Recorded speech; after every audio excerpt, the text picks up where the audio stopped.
अश्वत्थामा, महाभारत का रहस्यमय पात्र। महाभारत के महाकाय युद्ध के बाद कई कहानियां अनकही रह गईं। इनमें से एक है अश्वत्थामा की कथा। अश्वत्थामा दुर्योधन का सबसे विश्वास पात्र और कुशल योद्धा, कौरवों की हार के बाद भी युद्ध को समाप्त नहीं मानता।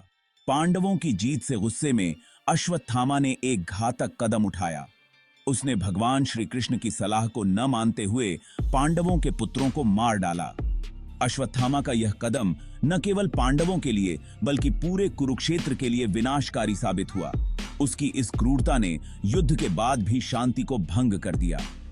भगवान श्री कृष्ण ने उसे चेतावनी दी थी, लेकिन क्रोध में अंधे अश्वत्थामा ने उनकी बातों को अनसुना कर दिया। इस घटना ने महाभारत के इतिहास में एक काला अध्याय जोड़ दिया। थी उसने ब्रह्मास्त्र का प्रयोग किया, जो एक दैवीय अस्त्र था।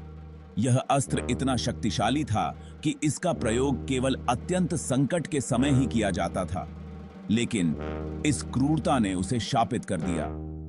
अश्वत्थामा ने इस अस्त्र का प्रयोग अनावश्यक रूप से किया था, जिससे उसे गंभीर परिणाम भुगतने पड़े।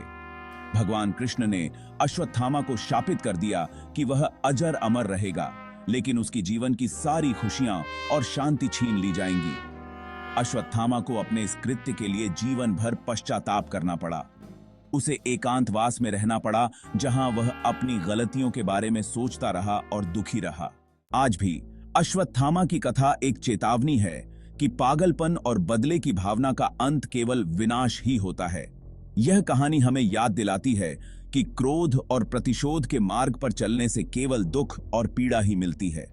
अश्वत्थामा का जीवन इस बात का प्रमाण है कि शांति और समझदारी ही सच्ची विजय की कुंजी है, क्योंकि हर कहानी में एक सीख छुपी है और हर सीख तुम्हारी जिंदगी बदल सकती है। इस अद्भुत सफर में हमारे साथ रहो और उस जादू को महसूस करो जिसने हमारी संस्कृति को गढ़ा है। अभी सब्सक्राइब बटन दबाओ और रोमांच शुरू होने दो।